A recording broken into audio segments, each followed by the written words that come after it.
इस प्रयोग को करने के लिए आपको सबसे पहले थोड़ा-सा गाय का गोबर लाना पड़ेगा और जिस जगह बैठकर इस प्रयोग को करोगे, वहाँ की ज़मीन को आपको गाय का गोबर डालकर, थोड़ा पानी डालकर उस ज़मीन को शुद्ध किया जाता है, ठीक है ना? और वहाँ पर एक स्वास्तिक बनाना होगा, कुमकुम से एक स्वास्तिक बनाना होगा और स्वास्तिक बनाकर आपको थोड़ा-सा स्वास्तिक के बीच में आपको चावल डालना होगा।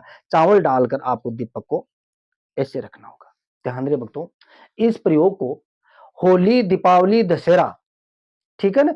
या ग्रहण काल, इसमें अगर इस प्रयोग को करते हो तो समय की कोई पाबंदी नहीं है। और अगर इस प्रयोग को अमावस्या के दिन या शुक्रवार को करते हो तो प्रातः काल 7 बजे से पहले-पहले ही इस प्रयोग को करोगे।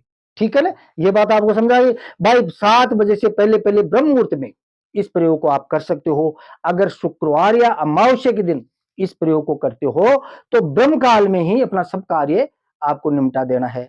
ये दीपक जलाकर आपको क्या करना होगा, भोजपत्र पर जिसको भी आप वशीभूत करना चाहते हो, ठीक है ना?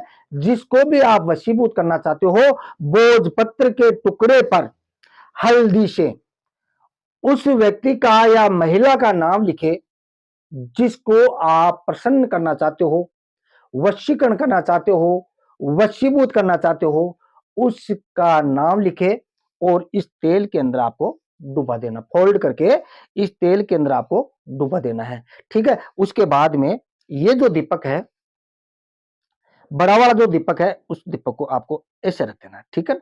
आपको यानी मेरा कहने का मतलब है कि आपको काजल तैयार करना है, ठीक है ना? आपको काजल तैयार करना है। अब आपके सामने समस्या क्या आएगी कि ये ढुकेगा नहीं, तो आपको क्या करना होगा, एक पत्थर यहाँ रख देना है, एक पत्थर यहाँ रख देना है, ठीक है? ऐसा रख देना है, ठीक है? ऐसा रख देना है और यहाँ बैठकर जो मैं मंत्र आपको बताने जा रहा हूँ, उस मंत्र का अपना मुख पूर्व दिशा में करके, ध्यान रहे, अपना मुख पूर्व दिशा में करके आपको 11 माला आपको जप करनी है और 11 माला जप करके आपको इस दीपक को ऐसे लेना है। इसमें जो काजल तैयार हुआ, उस काजल के ऊपर आपको आराम से धीरे-धीरे ऐसे फूँक मारनी है। अगर ज़ोर से फूँक नहीं मारना है, ज़ोर से फूँक मारते हुए काजल उड़ भी सकता है, ठीक है ना? ऐसा लिखा रहता है काजल उड़ भी सकता है। उसके बाद में आपको क्या करना होगा, ये जो काजल है, आपको एक छोटी-सी डिब्बी के अंदर डाल लेना है। अगर आप बाज़ार से काजल लाकर अगर आप बाज़ार से बढ़िया काजल लाकर अगर आप इस काजल को उस काजल में मिला लेते हो, तो भी कोई वांदा नहीं, क्योंकि आपका वो काजल भी आपका अभिमंत्रित हो जाएगा, ठीक है ना? इस प्रकार से आपका वशीकरण काजल तैयार हो गया। अब इसका प्रयोग कैसे करोगे? अब आपको पहले मंत्र बताता हूँ, उसके बाद में इस काजल को आपको कैसे प्रयोग में लेना है, वो सारी जानकारी आपको आगे बताऊँगा। अगर आप स्त्री को वशीभूत करना चाहते हो, तो मंत्र इस प्रकार बोले, ओम श्री लक्ष्मी रूपे अमुक को वश्य कुरु कुरु स्वाहा। अमुक की जगह उस स्त्री का नाम बोले, मंत्र में बोले, जिसको आप प्रसन्न करते हो, वशीभूत करना चाहते हो, ठीक है भक्तों? और अगर पुरुष को वशीभूत करना चाहते हो, तो मंत्र इस प्रकार बोले, ओम श्री विष्णु रूपे अमुक को वश्य कुरु कुरु स्वाहा। भाई अमुक की जगह किसी पुरुष का नाम लेके बोले। इस काजल को आप चाहो तो यहाँ बिंदी भी आप लगा सकते हो और आप चाहो तो अपनी आंखों में सूरमा भी डाल सकते हो, ठीक है ना?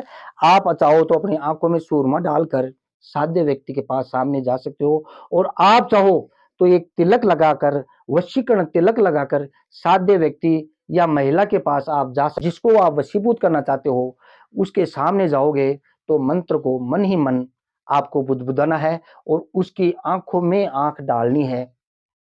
तो आपकी आंखों को देखकर ही वो आपका गुलाम हो जाएगा। ये आजमाया हुआ प्रयोग है। इसमें 100% सच्चाई है, ऐसा कुछ नहीं। मैं कोई भी वीडियो डालता हूँ आप लोगों के लिए, पहले मैं प्रयोग करके देखता हूँ, उसके बाद में ही आप लोगों को वीडियो भेजता हूँ। ऐसे नहीं भेजता, कोई मनगढ़ंत बातें नहीं बताता, कोई किताबी ज्ञान आपको नहीं बताता। पहले मैं प्रयोग करता हूँ और वो सफल होता है तो ही आप लोगों के पास भेजता हूँ, ऐसे नहीं भेजता। आप इस प्रयोग को कर सकते हो और ध्यान रहे भक्तों, प्रथम दिन आपको 11 माला घुमानी है, उसके बाद में जब तक आपका कार्य सिद्ध नहीं होता, जब तक आपका वशीकरण नहीं होता, इस जो मैं मंत्र बता दिया आपको, इस मंत्र की एक माला रोज आपको जरूर जप करना है।